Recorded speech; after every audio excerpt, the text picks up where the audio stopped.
Sziasztok! Ebben a videóban egy stroganoffot fogunk csinálni, csak egy kicsit másképp.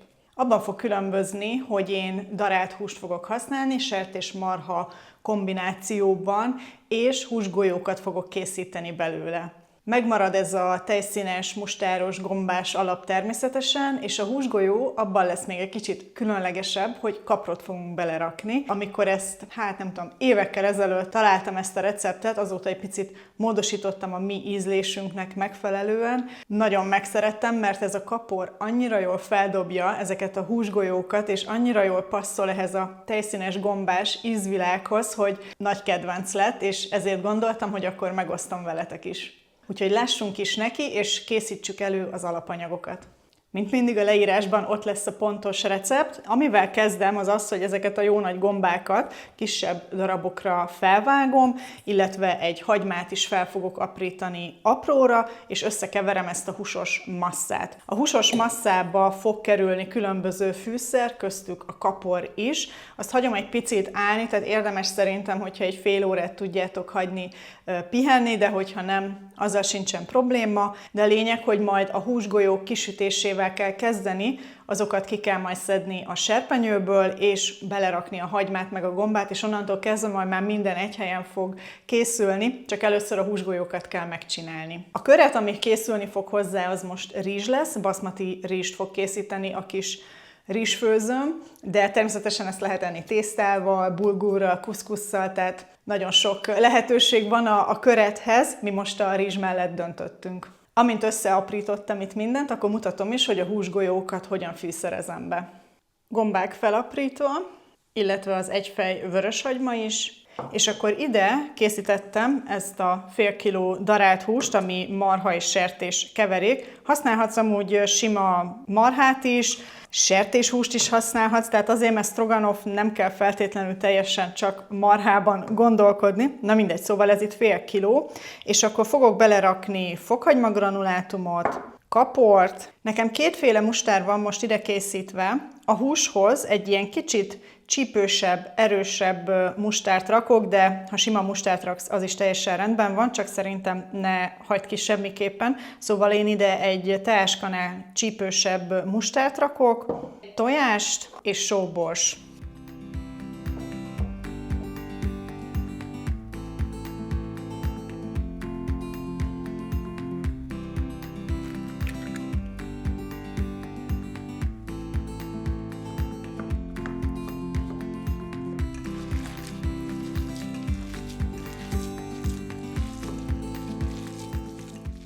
És akkor miután jó alaposan összedolgoztam, félreteszem egy fél órára, és akkor utána formázok csak gombócokat. És akkor most, hogy pihent fél órát, kb. Ekkora kis golyókat formázok. Fontos, hogy egyforma méretűek legyenek, és akkor minden egyszerre fog átsülni. És amikor ezeket lesütöttem, mint mondtam, akkor kiszedem a serpenyőből, és megy bele a hagyma meg a gomba, szóval ekkora kis golyók lesznek. 15 darab ilyen kis gombócot sikerült csinálni ebből a fél kiló húsból. Mint mondtam, akkor ezeket most olajon majd le fogom sütni. A rizst is közben bekészítettem. Én ezt egy olyan serpenyőbe rakom, aminek van fedele, mert így hamarabb átsül. Tehát úgymond a teteje is tud legalább párolódni, és akkor nem kell olyan sokáig sütni ezeket a kis gombócokat. Illetve mindig próbálom akkor a serpenyőbe rakni, hogy egyszerre minden beleférjen.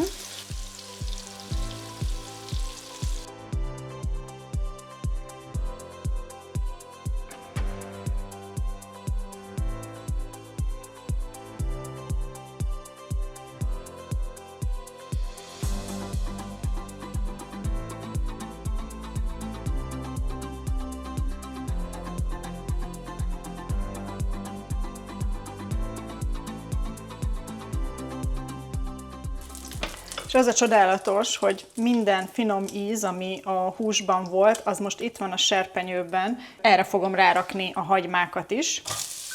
Először ezt egy picit ledinsztelem, és utána mehet is rá a gomba, és a gombát mindenképpen addig kell majd itt sütni, kijöjjön belőle minden víz, hisz fogunk még itt hozzáadni alaplét, meg tejszínt is, és hogy ne legyen túlságosan híg az egész.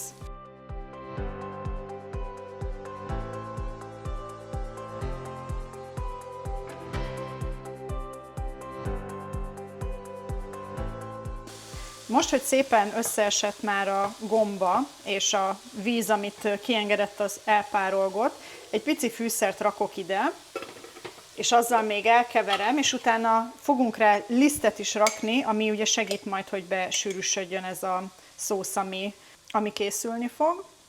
Egy teáskanál piros paprika, rakunk még egy kis fél teáskanál fokhagyma granulátumot, rakunk még egy teáskanál kaprot, és sót, azt majd csak a legvégén fogok rakni megint, miután megkóstoltam, hogy milyen lett, hogy mennyire kell még sózni.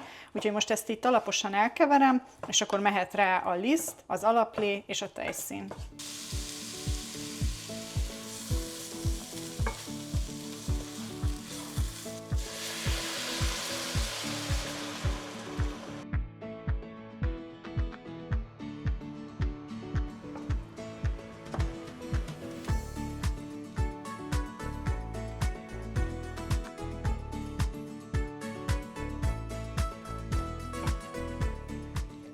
Hát egy jó pupos evőkanál mustár még mehet bele, kb. Egy teáskanálnyit a sűrített paradicsomból.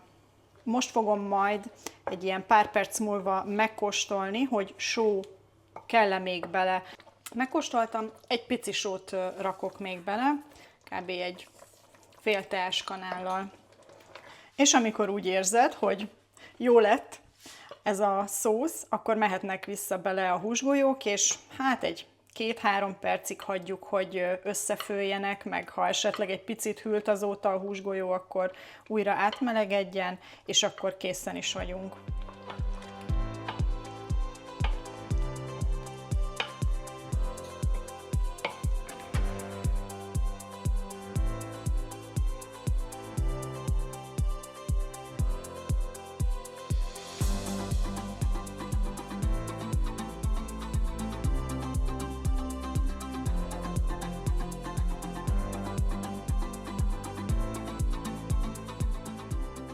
Elkészült ez a csodálatos étel. Tényleg azt gondolom, hogy a kapor egy másik szintre emeli ezt a stroganoffos ízvilágot. Remélem, hogy tetszett nektek ez a videó, és hogy esetleg kipróbáljátok. Írjátok meg kommentben, nagyon kíváncsi vagyok. Köszönöm, hogy végignéztétek ezt a videót, és hogyha nem szeretnétek lemaradni videókról a jövőben, akkor mindenképpen iratkozzatok fel a csatornára. Találkozunk a következőben. Sziasztok!